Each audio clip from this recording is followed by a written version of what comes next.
ਪੰਜਾਬੀ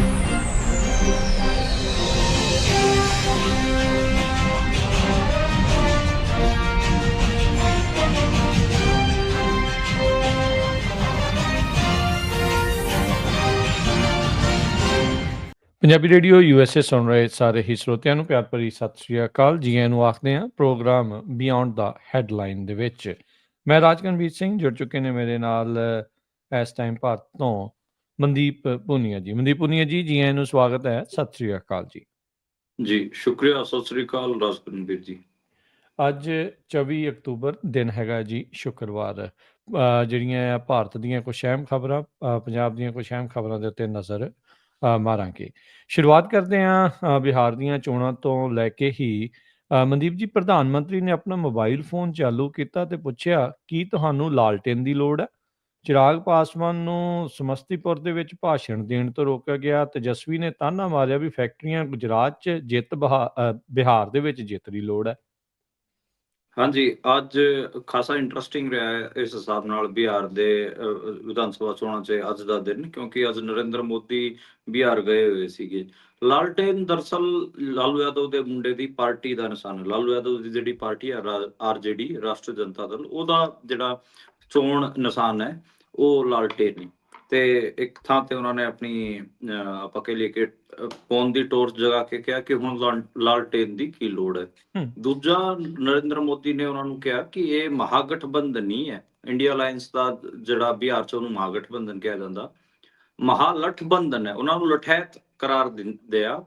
ਕਈ ਵਾਰ ਪ੍ਰਧਾਨ ਮੰਤਰੀ ਨੇ ਸਮਸਤੀਪੁਰ 'ਚ 17 ਵਾਰ ਜੰਗਲ ਰਾਜ ਦਾ ਜ਼ਿਕਰ ਕੀਤਾ। 45 ਮਿੰਟ ਦਾ ਭਾਸ਼ਣ ਸੀਗਾ ਉਹਦੇ 'ਚ। ਉਹਨਾਂ ਨੇ ਜਦੋਂ ਲਾਲੂ ਯਾਦਵ ਦੀ ਹੁਕੂਮਤ ਹੁੰਦੀ ਸੀ ਬਿਹਾਰ 'ਚ, ਜਦੋਂ ਉਹ ਮੁੱਖ ਮੰਤਰੀ ਹੁੰਦੇ ਸੀ, ਉਹਨਾਂ ਦੇ ਕਾਰਜਕਾਲ ਨੂੰ ਜੰਗਲ ਰਾਜ ਕਹਿ ਕੇ ਉਹ ਕੀਤਾ। 17 ਵਾਰ ਜੰਗਲ ਰਾਜ ਦਾ ਜ਼ਿਕਰ ਕੀਤਾ। ਅੱਜ ਇਹਨਾਂ ਦੀ NDA ਵਾਲਿਆਂ ਦੀ ਵੀ ਇੱਕ ਜੁਆਇੰਟ ਰੈਲੀ ਸੀ। ਉਹਦੇ 'ਚ ਨਰਿੰਦਰ ਮੋਦੀ ਵੀ ਮੌਜੂਦ ਸਨ, ਨਿਤੀਸ਼ ਕੁਮਾਰ ਵੀ ਮੌਜੂਦ ਸਨ ਤੇ ਚਿਰਾਗ ਪਾਸਵਾਨ ਵੀ। ਤੇ ਜਿਹੜਾ ਅਨਾਉਂਸਰ ਸੀ ਉਹਨੇ ਚਿਰਾਗ ਪਾਸਵਾਨ ਦਾ ਨਾਂ ਲਿਆ ਕਿ ਹੁਣ ਚਿਰਾਗ ਪਾਸਵਾਨ ਆ ਕੇ ਰੈਲੀ ਨੂੰ ਸੰਬੋਧਿਤ ਕਰਨਗੇ। ਤਾਂ ਤਦੇ ਹੀ ਨਰਿੰਦਰ ਮੋਦੀ ਮੰਚ ਸੰਚਾਲਕ ਨੂੰ ਇਸ਼ਾਰਾ ਕਰਦੇ ਨੇ ਕਿ ਨਹੀਂ, ਚਿਰਾਗ ਪਾਸਵਾਨ ਨੂੰ ਨਹੀਂ ਬੁਲਾਉਣਾ। ਉਹਨਾਂ ਨੇ ਨਿਤੀਸ਼ ਕੁਮਾਰ ਵੱਲ ਇਸ਼ਾਰਾ ਕੀਤਾ। ਨਿਤੀਸ਼ ਕੁਮਾਰ ਨੂੰ ਫਿਰ ਉੱਥੋਂ ਅਨਾਉਂਸ ਕੀਤਾ ਗਿਆ। ਨਿਤੀਸ਼ ਕੁਮਾਰ 10 ਮਿੰਟ ਬੋਲੇ, ਉਸ ਤੋਂ ਬਾਅਦ ਨਰਿੰਦਰ ਮੋਦੀ 45 ਮਿੰਟ ਬੋਲੇ। ਇਹ ਇਸ ਦਾ ਮਤਲਬ ਉਹ ਸੀਗਾ ਨਜ਼ਾਰਾ। ਯਾਨੀ ਕਿ ਚਿਰਾਗ ਪਾਸਵਾਨ, ਕਿਉਂਕਿ ਚਿਰਾਗ ਪਾਸਵਾਨ ਅਤੇ ਨਿਤੀਸ਼ ਕੁਮਾਰ ਦੋਵੇਂ ਇੱਕ ਦੂਜੇ ਪ੍ਰਤੀ ਸਹਿਜ ਨਹੀਂ ਹੈਗੇ ਆ। ਤੇ ਚਿਰਾਗ ਪਾਸਵਾਨ ਦੇ ਉੱਤੇ ਨਰਿੰਦਰ ਮੋਦੀ ਹਮੇਸ਼ਾ ਨਿਤੀਸ਼ ਕੁਮਾਰ ਨੂੰ ਹੀ ਪ੍ਰੀਫਰ ਕਰਦੇ ਨੇ, ਕਿਉਂਕਿ ਉਹ ਜ਼ਿਆਦਾ ਵੱਡੀ ਪਾਰਟੀ ਹੈ ਉੱਥੇ, ਵੱਡੀ ਫੋਰਸ ਹੈਗੇ ਆ ਬਿਹਾਰ ਦੇ ਵਿੱਚ। ਤਾਂ ਇਹ ਦੇਖਣ ਨੂੰ ਮਿਲਿਆ। ਬਾਕੀ ਜੇ ਤੇਜਸਵੀ ਯਾਦਵ ਹੋਰਾਂ ਦੀ ਗੱਲ ਕਰ ਲਈਏ ਤਾਂ ਤੇਜਸਵੀ ਯਾਦਵ ਹੋਰੀ ਵੀ ਇਕਜੁੱਟ ਹੋ ਕੇ ਲੱਗ ਪਏ ਨੇ ਬਿਹਾਰ ਦੇ ਚੋਣਾਂ 'ਚ, ਤੇ ਉਹਨਾਂ ਨੂੰ ਮੁੱਖ ਮੰਤਰੀ ਦਾ ਕੈਂਡੀਡੇਟ ਵੀ ਐਲਾਨ ਦਿੱਤਾ ਹੈਗਾ। ਤੇ ਜਦੋਂ ਇਹ ਜੰਗਲ ਰਾਜ ਕਰ ਰਹੇ ਸੀਗੇ ਨਰਿੰਦਰ ਮੋਦੀ, ਉਦੋਂ ਇਹਦਾ ਜਵਾਬ ਇਹ ਦਿੱਤਾ ਕਿ ਇਹਨਾਂ ਤੋਂ ਤਾਂ ਇਹ ਸੰਘੀਆਂ ਤੋਂ ਲਾਲੂ ਯਾਦਵ ਵੀ ਕਦੇ ਨਹੀਂ ਡਰਿਆ। ਉਹਨੇ ਜਦੋਂ ਲਾਲ ਕ੍ਰਿਸ਼ਨ ਅਡਵਾਨੀ ਰਾਮ ਰਥ ਯਾਤਰਾ ਕੱਢ ਰਹੇ ਸੀਗੇ, ਉਦੋਂ ਬਿਹਾਰ ਦੇ ਵਿੱਚ ਹੀ ਲਾਲੂ ਯਾਦਵ ਨੇ ਉਹਨਾਂ ਨੂੰ ਗ੍ਰਿਫਤਾਰ ਕਰਾਇਆ ਸੀਗਾ।